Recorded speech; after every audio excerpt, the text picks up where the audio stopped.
Hello viewers and my dear students, good afternoon. I am Harshita from Learning World Classes. So कैसे हैं आप सब? I hope that you all are doing well. So today जो आज हम complete करने जा रहे हैं वो है हमारा सेकेंड पार्ट कारक का। हिंदी व्याकरण की कक्षा चल रही है हमारी, जिसमें हम लोगों ने स्टार्ट की हुई है लाइक पार्ट ऑफ स्पीच। जिस तरीके से इंग्लिश में होती है उसी तरीके से भी हिंदी व्याकरण में भी पार्ट ऑफ स्पीच होती है, जिसमें संज्ञा, सर्वनाम, क्रिया, विशेषण, ये सभी चीज़ें आती हैं। तो सबसे पहले हमने अपना टॉपिक शुरू किया था संज्ञा। ठीक है, संज्ञा में कौन से भेद होते हैं, वचन, लिंग, ये सभी चीज़ें। फिर हमने देखा था कि कौन कौन सी चीज़ें हैं जो कहीं ना कहीं संज्ञा से ही रिलेट करती हैं। तो उसमें तीसरा जो टॉपिक था वो था हमारा कारक। पहला लिंग, दूसरा वचन, तीसरा कारक। इसीलिए हमने कारक को पहले स्टार्ट किया है। ठीक है, तो इससे प्रीवियस वीडियो में हमने कारक के 4 भाग थे, उनको कवर अप कर लिया है। आज हम उनको आगे वाले जो पार्ट्स है उनको हम कवर अप करने जा रहे हैं। तो एक पुराने वीडियो का एक थोड़ा सा रिकॉल हम कर लेते हैं, रिकैप कर लेते हैं कि हमने लास्ट वीडियो में क्या क्या पढ़ा। ओके, तो कारक का शाब्दिक अर्थ क्या होता है? कारक क्या है? केस इंग्लिश में बोलते हैं, बट मीनिंग क्या होता है? ये तो ट्रांसलेशन हो गया।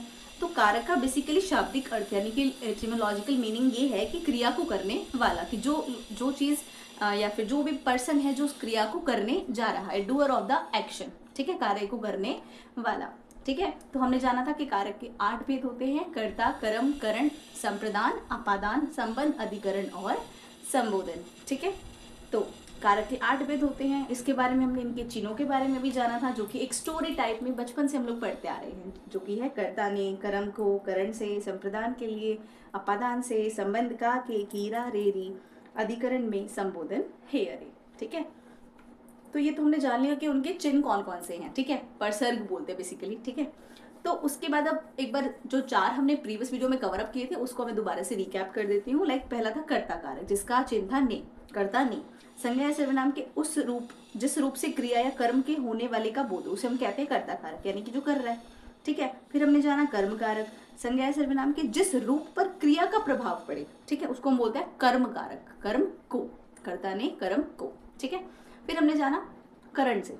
ठीक है, करण से संज्ञा सर्वनाम के जिस रूप से क्रिया के साधन का बोध होता है, यानी साधन की किस चीज के थ्रू वो काम आप कर रहे हो, उसे हम क्या बोलते हैं? करण कारक। ठीक है, फिर हमने जाना संप्रदान कारक। ठीक है, संप्रदान में क्या था कि कर्ता जिसके लिए कुछ कार्य करता है, जिसके लिए कोई काम कर रहा है या उसको कुछ दे रहा है, तो वो हमारा आ जाता है, या उस पर करने वाला कोई काम संप्रदान कहलाता है। ठीक है, फिर हम बात करते हैं, संप्रदान तक हमारा हो गया था कर्ता ने कर्म को, करण से, संप्रदान के लिए। ठीक है, ऑलराइट। तो आज हम इनके जो बाकी के 4 पार्ट्स पेंडिंग है वो हम आज कवर अप करने जा रहे हैं। तो स्टार्ट करते हैं हमारा अपादान कारक से। ठीक है, अपादान, अपादान कारक का जो प्रसर्ग है वो है हमारा से। लेकिन आपने देखा होगा कि कर्ता ने कर्म को करण से, करण के साथ भी से आया था और अपादान से भी। तो दोनों में डिफरेंस क्या है? देखो, करण में क्या था, लाइक आप किस चीज के थ्रू उस काम को कर रहे हो वो आ जाता है करण से, यानी कि एज अ मीन्स, यानी कि माध्यम, साधन। ठीक है, वहीं पे अपादान की अगर आप बात करते हो तो वहां पे सेपरेशन का भाव आता है, यानी अलग से अलग होना, दूरी की बात कर रहे हैं, तुलना यानी कंपैरिजन कर रहे हैं। तो इन सब चीजों के बारे में हम अपादान कारक से यूज करते हैं। ठीक है, तो संज्ञा या सर्वनाम के जिस रूप से पृथकता यानी कि सेपरेशन, दूरी यानी डिस्टेंस, तुलना या कंपैरिजन आदि का बोध होता है, वो होता है आपका अपादान कारक। एग्जाम्पल के रूप में देखते हैं, माँ के हाथ से गिलास छूट गया।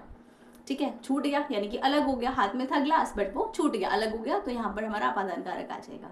ठीक है, फिर हम देखते हैं, मेरा स्कूल घर से दूर है। यहाँ पे हमने क्या कर दिया? दूरी बता दी, घर से दूर है। ठीक है, राधा सीमा से लंबी है, कंपेयर कर दिया कि राधा जो है वो सीमा से लंबी है, तो यहाँ पे भी हम अपादान कारक का इस्तेमाल करेंगे।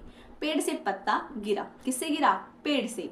तो यहाँ पर क्या हुआ? अलग हो गया ना, पेड़ पे था पहले नाव, अब क्या हुआ? गिर गया, वो अलग हो गया, तो यहाँ पर अपादान कारक का इस्तेमाल हम यहाँ करेंगे। ठीक है, आई होप कि आपको समझ में आ गया होगा। 6th है हमारा संबंध कारक। संबंध के नाम से पता चल रहा है कि संबंध पता लग रहा है, रिलेशन। इसमें का, की, रा, रे, री, ना, नी, नी, ये क्या है? हमारे परसर्ग। ठीक है, जानते हैं इसमें क्या होगा। देखो, संज्ञा या सर्वनाम के जिस रूप से उसका दूसरे के साथ संबंध होने का बोध होता है, यानी कि जो दूसरी चीज है जिसके साथ बात कर रहे हैं या बता रहे हैं उसके साथ क्या रिलेशन है, उसके बारे में जब हम बात करते हैं तो हम संबंध कारक का इस्तेमाल करते हैं। कैसे? यह करिश्मा का घर है। किसका घर है? करिश्मा का। दोनों के बीच में क्या रिलेशन है? कि घर तो है, किसका? करिश्मा का। मैं कल नेहा के पिताजी से मिला। किसके पिताजी से? नेहा की। ठीक है, महेश की माँ बीमार है। किसकी माँ? महेश की माँ बीमार है। संबंध पता लग रहा है ना। मेरा काम हो गया, रहा गया यहाँ पे मेरा, यानी मेरा काम कंप्लीट हो गया। मैंने खाना खा लिया, ने आ गया मैंने खाना खा लिया, तो यहाँ पे संबंध कारक है, किसका किससे क्या रिलेशन है। ऑलराइट, फिर हम आते हैं 7 नंबर पे जो कि है अधिकरण कारक। ठीक है, अधिकरण का जो परसर्ग होता है वो में या पर होता है। अधिकरण का जो बेसिकली शाब्दिक अर्थ है वो होता है क्रिया का आधार या आश्रय। कर्ता व कर्म के द्वारा संपन्न क्रिया के आश्रय आधार को अधिकरण कारक कहते हैं, यानी किस चीज के ऊपर वो काम हो रहा है या डिपेंड है, बेस्ड करता है। ठीक है, बच्चा खाट पर सो गया, किस पर सो गया, खाट पर। ठीक है, किसी चीज के ऊपर। इस बाग में सुंदर फूल खिले हैं, किस में, बाग में।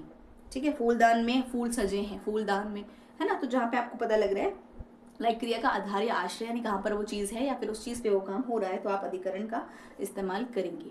फिर हम आते हैं हमारा 8वां यानी कि लास्ट कारक जो है संबोधन कारक। संबोधन के नाम से पता लग रहा है लाइक आप किसी को संबोधन करते हो ना, किसी को बुलाते हो नाम लेकर के या फिर किसी चिन्हों से, जैसे हे, अरे, ओ, इस तरीके से। ठीक है, जैसे एग्जाम्पल देखते हैं, हे ईश्वर मेरी रक्षा करो, हमने बोला हे ईश्वर, हे भगवान हमारी रक्षा करो। अरे बेटा तुम कब आए, ए लड़के इधर आओ। तो यहाँ से आपको पता लग रहा है कि आप किसी को बुलाने के लिए, इस तरीके की सेंस है कि आप किसी को बुलाने या सचेत करने के लिए इनको इस्तेमाल कर रहे हैं। ठीक है, तो ये थे हमारे बाकी के 4 कारक, अपादान कारक, संबंध कारक, अधिकरण और संबोधन कारक। ठीक है, तो आई होप कि आपको ये 8 के 8 कारक समझ में आ गए होंगे। ठीक है, तो बेसिकली ये जो आपकी चिन्ह वाली जो टेबल है ना, उसको आपको इसी तरीके से याद करना पड़ेगा एक ना सॉन्ग के फॉर्म में, लाइक कर्ता ने कर्म को, करण से संप्रदान के लिए, अपादान से, संबंध का के की, अधिकरण में, पर, संबोधन, हे, अरे। इसको आप जितनी बार बोलोगे, रिपीट करोगे, आपको इजीली याद हो जाएगी। ठीक है, फिर भी उसके बाद भी अगर कोई डाउट आता है कोई परसर्ग में या किसी के सिंबल में, किसी एग्जाम्पल में, तो आप कमेंट सेक्शन में ज़रूर लिख दीजिए। We will try to cope up with this. Okay, so thanks for watching. I hope कि आपको वीडियो समझ में आ गई होगी। वीडियो के साथ साथ आपको कॉन्सेप्ट भी क्लियर हो गया होगा कि कारक क्या है, किस तरीके से हम उसको यूज़ करते हैं। तो 4 पार्ट हमने पहले वाली वीडियो में कवर अप कर लिए थे विद डेफिनेशन एंड एग्जाम्पल्स, और 4 जो बाकी के थे वो हमने आज वाली वीडियो में कवर अप कर लिए हैं। ठीक है, फिर भी उसके बाद भी अगर आपको कोई भी क्वेश्चन है या कुछ भी चीज़ अगर नहीं समझ में आती है तो you can ask. Okay, thanks for watching, bye bye. If you like the video please do like, share and subscribe and follow for more and press the bell icon for the upcoming notification of our videos. Stay tune for the more content. आने वाली videos में बहुत सारे grammar के topics को लेकर के दोबारा मिलते हैं। Okay, bye bye.